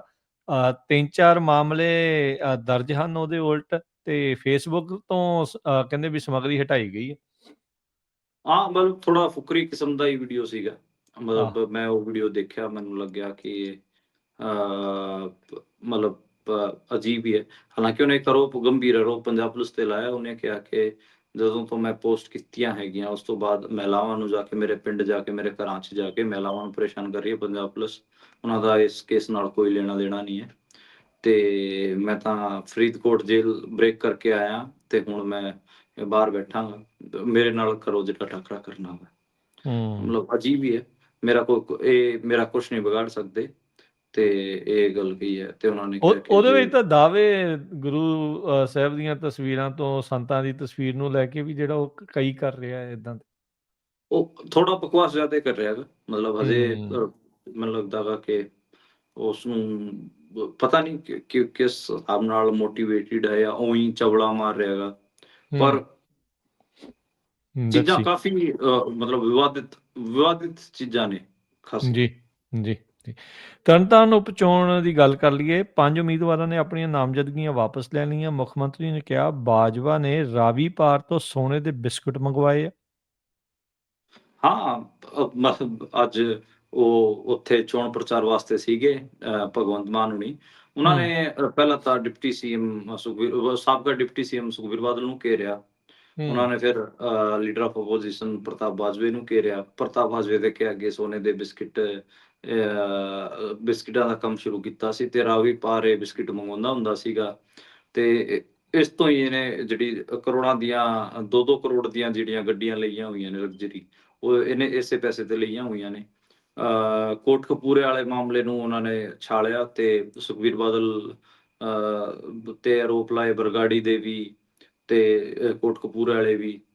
ਉਹਨਾਂ ਨੇ ਅੰਮ੍ਰਿਤਸਰ ਤੋਂ ਜਿਹੜੇ ਵਿਧਾਇਕ ਹੈਗੇ ਆ, ਗਨੀਵ ਕੌਰ, ਜਿਹੜੇ ਮਜੀਠੀਆ ਸਾਹਿਬ ਦੇ ਵਾਈਫ ਨੇ, ਉਹਨਾਂ ਤੇ ਵੀ ਆਰੋਪ ਲਾਏ।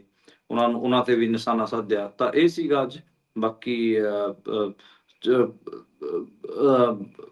ਉਹਨਾਂ ਨੇ ਮਤਲਬ ਇਹ ਵੀ ਗੱਲ ਕਹੀ ਕਿ ਚੌਟਾਲਿਆਂ ਦੀ ਪਾਰਟੀ ਨੂੰ ਬੀਜੇਪੀ ਖਾ ਗਈ ਹਰਿਆਣੇ 'ਚ, ਨਿਤੀਸ਼ ਕੁਮਾਰ ਦੀ ਪਾਰਟੀ ਬਿਹਾਰ 'ਚ ਖਾ ਜਾਣਗੇ, ਤੇ ਬਾਦਲਾਂ ਦੀ ਪਾਰਟੀ ਵੀ ਸ਼ਾਇਦ ਇਹ ਬੀਜੇਪੀ ਵਾਲੇ ਇੱਥੇ ਖਾ ਜਾਣ। ਉਹ ਵੀ ਗੱਲ ਉਹਨਾਂ ਨੇ ਕਹੀ। ਦੂਜਾ, ਜੇ ਆਪਾਂ ਗੱਲ ਕਰ ਲਈਏ ਉੱਧਰ ਕਾਂਗਰਸ ਵਾਲੀ। ਕਾਂਗਰਸ ਵਾਲੇ ਧੜੇ ਦੀ, ਹੂੰ, ਤਾਂ 5 ਮਹੀਨਿਆਂ ਬਾਅਦ ਜਿਹੜੇ ਆਸ਼ੂ ਅਤੇ ਵੜਿੰਗ ਹੈਗੇ ਆ, ਉਹ ਇਕੱਠੇ ਇੱਕ ਮੰਚ ਤੇ ਦਿਖੇ। ਦੋਵਾਂ ਅੱਛਾ। ਦੀ ਖੜਕੀ ਹੋਈ ਹੈ, ਤੇ ਭਾਰਤ ਹੂੰ। ਭੂਸ਼ਣ ਆਸ਼ੂ ਅਤੇ ਰਾਜਾ ਵੜਿੰਗ ਦੀ। ਹਾਲਾਂਕਿ ਦੋਵਾਂ ਨੇ ਕੋਈ ਗੱਲ ਨਹੀਂ ਕੀਤੀ। ਪਤਾ ਨਹੀਂ ਕਿਸ ਹਿਸਾਬ ਨਾਲ ਉਹ ਦੋਵੇਂ ਇੱਕ ਮੰਚ ਤੇ ਬੈਠੇ ਸੀਗੇ। ਤੇ ਹਾਈ ਕਮਾਂਡ ਤੋਂ ਆਇਆ ਹੋਣਾ ਨਾ ਆਦੇਸ਼, ਚਲੋ ਮਿੱਤਰੋ। ਹਾਂ, ਆਦੇਸ਼ ਉੱਥੋਂ ਹੀ ਆਇਆ ਹੋਣਾ ਗਾ। ਬਿਲਕੁਲ। ਤੇ ਹੂੰ, ਬਾਜਵਾ ਤੇ ਪ੍ਰਗਟ ਦੋਵੇਂ ਦੇਖ ਰਿਹਾ ਸੀ ਮੈਂ, ਉਹ ਉਹਦੇ 'ਚ ਬਿਜ਼ੀ ਸੀਗੇ, ਆਪਸ 'ਚ ਗੱਲਬਾਤ ਕਰ ਰਹੇ ਸੀਗੇ। ਹੂੰ, ਹੂੰ, 5 ਜਣਿਆਂ ਨੇ ਜਿਨ੍ਹਾਂ ਨੇ ਆਪਣੇ ਮਤਲਬ ਵਾਪਸੀ ਲਈ ਹੈ, ਉਸ ਲਗਭਗ ਸਾਰੇ ਹੀ ਜਿਹੜੇ ਆਪਾਂ ਕਹਿ ਲਈਏ ਕਿ ਇਸ ਕਿਸਮ ਦੇ ਸੀਗੇ, ਜਿਹੜੇ ਕਿ ਇੰਡੀਪੈਂਡੈਂਟ ਚੋਣ ਲੜਨਾ ਚਾਹ ਰਹੇ ਸੀਗੇ। ਅਕਾਲੀ ਦਲ ਨੇ ਸ਼ਿਕਾਇਤ ਕੀਤੀ ਹੈ 2 ਡੀਐਸਪੀਆਂ ਦੇ ਅਗੇਂਸਟ, ਜਗਜੀਤ ਸਿੰਘ ਅਤੇ ਸੁਖਬੀਰ ਸਿੰਘ। ਦੋਵਾਂ ਤੇ ਆਰੋਪ ਲਾਏ ਹੈਗੇ ਆ ਕਿ ਉਹ ਅਕਾਲੀ ਕਾਰਜਕਰਤਾਵਾਂ ਨੂੰ ਉੱਥੇ ਤੰਗ ਕਰ ਰਹੇ ਨੇ। ਅਕਾਲੀ ਦਲ ਦੇ ਜਿਹੜੇ ਸਪੋਕਸਮੈਨ ਨੇ, ਉਹ ਸ਼ਿਕਾਇਤ ਦੇ ਕੇ ਆਏ ਨੇ ਕੇਂਦਰੀ ਚੋਣ ਮਤਲਬ ਰਾਜ ਦੇ ਜਿਹੜਾ ਚੋਣ ਆਯੋਗ ਉਹਨੂੰ। ਇਹ ਜੀ। ਅਜੇ ਮਤਲਬ ਅਪਡੇਟ ਹੈ। ਅੱਛਾ, ਅੱਛਾ, ਭਗਵੰਤ ਮਾਨ ਇਹ ਏਦਾਂ ਮੁੱਖ ਮੰਤਰੀ ਵਾਲੇ ਭਾਸ਼ਣ ਘੱਟ ਤੇ ਆਪੋਜੀਸ਼ਨ ਵਾਲੇ ਭਾਸ਼ਣ ਜ਼ਿਆਦਾ ਲੱਗਦੇ ਇਹਨਾਂ ਦੇ। ਦੇਖੋ, ਭਗਵੰਤ ਮਾਨ ਬੇਸਿਕਲੀ ਜਿਹੜੇ ਭਾਸ਼ਣ ਰੱਖਦਾ ਗਾ, ਉਹਨੂੰ ਪਤਾ ਹੈਗਾ ਕਿ ਪੰਜਾਬ ਵਾਲੇ ਮਸਲਿਆਂ ਤੇ ਮੈਂ ਬੋਲਾਂਗਾ ਤਾਂ ਫਸਾਂਗਾ। ਤਾਂ ਫਿਰ ਉਹ ਆਪਣੀ ਗੱਲਾਂ ਨੂੰ ਨਰਿੰਦਰ ਮੋਦੀ ਨੈਸ਼ਨਲ ਲੈਵਲ ਤੇ ਲੈ ਜਾਂਦਾ ਗਾ। ਹੂੰ, ਹੂੰ, ਹੂੰ, ਹੂੰ। ਉੱਥੋਂ ਉਹ ਗੱਲਾਂ ਨੂੰ ਘੁਮਾਉਣ ਦੀ ਕੋਸ਼ਿਸ਼ ਕਰਦਾ ਵਾ, ਆਪਣੇ ਆਪ ਨੂੰ anti BJP, anti Modi place ਕਰਨ ਦੀ ਕੋਸ਼ਿਸ਼ ਕਰਦਾ ਵਾ, ਤੇ ਉਹਨੂੰ ਲੱਗਦਾ ਵਾ ਕਿ ਇਹ ਕਰਕੇ ਮੈਂ ਘੱਟੋ ਘੱਟ ਪੰਜਾਬ 'ਚ ਆਪਣੀ ਜਿਹੜੀ ਮਾੜੀ ਮੋਟੀ ਮੇਰੀ ਕ੍ਰੈਡੀਬਿਲਿਟੀ ਹੈਗੀ, ਉਹਨੂੰ ਮੈਂ ਬਚਾ ਕੇ ਰੱਖਾਂਗਾ। ਹੂੰ, ਜੀ। ਜਾਂਦੇ ਜਾਂਦੇ ਗੱਲ ਕਰ ਲਈਏ ਮਨਦੀਪ ਜੀ, ਬਲਵੰਤ ਰਾਜੋਆਣਾ ਪਟਿਆਲਾ ਡੈਂਟਲ ਕਾਲਜ ਪਹੁੰਚੇ। ਉਹਨਾਂ ਨੇ ਕਿਹਾ 30 ਸਾਲਾਂ ਬਾਅਦ ਵੀ ਮਾਮਲੇ ਦੇ ਵਿੱਚ ਕੋਈ ਫੈਸਲਾ ਨਹੀਂ ਹੋਇਆ, ਹੁਣ ਅਕਾਲ ਤਖਤ ਸਾਹਿਬ ਨੂੰ ਫੈਸਲਾ ਕਰਨਾ ਚਾਹੀਦਾ। ਦੇਖੋ ਅੱਜ ਆਪਣੇ ਡੈਂਟਲ ਚੈੱਕਅਪ ਵਾਸਤੇ ਆਏ ਸੀਗੇ ਲਗਾਤਾਰ। ਆਪਾਂ ਨੂੰ ਪਤਾ ਕਿ ਉਹਨਾਂ ਦਾ ਡੈਂਟਲ ਚੈੱਕਅਪ ਚੱਲ ਹੀ ਰਿਹਾ ਹੈ ਪਟਿਆਲੇ ਦੇ ਵਿੱਚ, ਪਟਿਆਲਾ ਡੈਂਟਲ ਮੈਡੀਕਲ ਕਾਲਜ 'ਚ। ਤੇ ਉਹਨਾਂ ਨੇ ਜਦੋਂ ਉਹ ਉਤਰ ਰਹੇ ਸੀਗੇ, ਉਦੋਂ ਉਹਨਾਂ ਨੇ ਇਹ ਗੱਲ ਕਹੀ ਕਿ 30 ਸਾਲ ਹੋ ਚੁੱਕੇ ਨੇ। 19 ਸਾਲ ਤੋਂ ਮੈਨੂੰ ਫਾਂਸੀ ਦੀ ਸਜ਼ਾ ਮਿਲੀ ਹੋਈ ਹੈ। 2007 'ਚ ਆਪਾਂ ਨੂੰ ਪਤਾ ਕਿ ਉਹਨਾਂ ਨੂੰ ਫਾਂਸੀ ਦੀ ਸਜ਼ਾ ਸੁਣਾ ਦਿੱਤੀ ਗਈ ਸੀ। ਤੇ 5 ਸਾਲ ਤੋਂ ਲਗਾਤਾਰ ਸੁਪਰੀਮ ਕੋਰਟ ਫੈਸਲੇ ਤੇ ਸਵਾਲ ਖੜੇ ਕਰ ਰਹੀ ਹੈ। ਤੇ ਉਹਨਾਂ ਨੇ ਕਿਹਾ ਕਿ ਮੈਂ ਸ੍ਰੀ ਅਕਾਲ ਤਖ਼ਤ ਸਾਹਿਬ ਤੋਂ ਅਪੀਲ ਕਰਦਾ, ਜਥੇਦਾਰ ਨੂੰ ਬੇਨਤੀ ਕਰਦਾ ਹੈਗਾ ਕਿ ਅਗਲਾ ਫੈਸਲਾ ਲਿਆ ਜਾਵੇ। ਹੁਣ ਇੰਤਜ਼ਾਰ ਬਹੁਤ ਹੋ ਗਿਆ ਹੈਗਾ। 30 ਸਾਲ ਬਾਅਦ ਵੀ ਮੇਰੇ ਕੇਸ ਤੇ ਕੋਈ ਫੈਸਲਾ ਨਹੀਂ ਕੀਤਾ ਗਿਆ ਹੈਗਾ, ਬੜੀ ਬੇਇਨਸਾਫੀ ਹੈ। ਮੇਰੇ ਜਥੇਦਾਰ ਤੋਂ ਬੇਨਤੀ ਹੈ ਕਿ ਕੌਮ ਦੇ ਸਨਮਾਨ ਨੂੰ ਅੱਗੇ ਰੱਖਦਿਆਂ ਹੋਇਆ ਉਹ ਕੋਈ ਨਾ ਕੋਈ ਫੈਸਲਾ ਲੈਣ। ਤਾਂ ਜੀ ਇਹ ਚੀਜ਼ ਹੈ, ਕਿਉਂਕਿ ਪਿਛਲੇ ਕੁਛ ਸੁਣਵਾਈਆਂ ਤੋਂ ਆਪਾਂ ਦੇਖ ਹੀ ਰਹੇ ਹਾਂ ਕਿ ਸੁਪਰੀਮ ਕੋਰਟ ਦੇ ਇੱਕ ਜੱਜ ਨੇ ਤਾਂ 2 ਤਾਰੀਖਾਂ, 2 ਤਰੀਕ ਪਿੱਛੇ ਜਾਓਗੇ ਤਾਂ ਉਹ ਆਪਾਂ ਨੂੰ ਪਤਾ ਹੀ ਉਹ ਸਾਰਾ ਉਹਨੇ ਕਿਹਾ ਸੀਗਾ ਕਿ ਅਸੀਂ ਤਾਂ ਕੋਈ ਇਹਨੂੰ ਰੋਕਿਆ ਨਹੀਂ ਹੋਇਆ ਹੈਗਾ, ਹਜੇ ਤੱਕ ਫਾਂਸੀ ਕਿਉਂ ਨਹੀਂ ਦਿੱਤੀ ਗਈ। ਉਸ ਤੋਂ ਬਾਅਦ ਇੱਕ ਡਿਬੇਟ ਵੀ ਛਿੜੀ ਸੀ। ਆਪਾਂ ਨੂੰ ਪਤਾ ਕਿ ਐਸਜੀਪੀਸੀ ਦੇ ਜਿਹੜੇ ਪ੍ਰਧਾਨ ਹੈਗੇ ਆ ਹਰਜਿੰਦਰ ਧਾਮੀ, ਉਹ ਵੀ ਪਟਿਆਲਾ ਜੇਲ੍ਹ 'ਚ ਜਾ ਕੇ ਮਿਲੇ ਸੀਗੇ। ਫਿਰ ਇੱਕ ਰਸ਼ ਦਿੱਲੀ 'ਚ ਵੀ ਦੇਖਣ ਨੂੰ ਮਿਲਿਆ ਕਿ ਬਹੁਤ ਸਾਰੇ ਜਿਹੜੇ ਪੰਥਕ ਲੋਕ ਸੀਗੇ, ਉਹ ਦਿੱਲੀ ਵੀ ਕੇਂਦਰੀ ਹਕੂਮਤ ਨਾਲ ਵੀ ਮੁਲਾਕਾਤ ਕਰਨ ਦੀ ਕੋਸ਼ਿਸ਼ ਕਰ ਰਹੇ ਸੀ। ਇਹ ਥੋੜਾ ਗੰਭੀਰ ਵਿਸ਼ਾ ਹੈ। ਇਸ ਮਾਮਲੇ ਨੂੰ ਮਤਲਬ ਮੈਨੂੰ ਉਹ ਆਪਣੀ ਜਿਹੜੀ ਗੱਲ ਵੀ ਇੱਕ ਵਾਰ ਹੋਈ ਸੀਗੀ, ਮਤਲਬ ਕਹਿੰਦਾ ਕਿ ਜਿੰਨੇ ਵੀ ਸਿੱਖ ਐਮਪੀਜ਼ ਹੈਗੇ ਆ, ਸਿੱਖ ਜੀ ਐਮਐਲਏਜ਼ ਹੈਗੇ, ਸਾਰਿਆਂ ਨੂੰ ਇਕੱਠੇ ਹੋ ਕੇ ਰਾਸ਼ਟਰਪਤੀ ਕੋਲ ਜਾਣਾ ਚਾਹੀਦਾ। ਰਾਸ਼ਟਰਪਤੀ ਨੂੰ ਆਪ ਆਪਣੇ ਹੱਥੀਂ ਜਿਹੜੀ ਮਰਸੀ ਪਟੀਸ਼ਨ ਆ ਉਹ ਦੇਣੀ ਚਾਹੀਦੀ।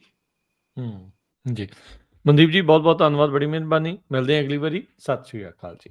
ਸਤਿ ਸ਼੍ਰੀ ਅਕਾਲ ਜੀ।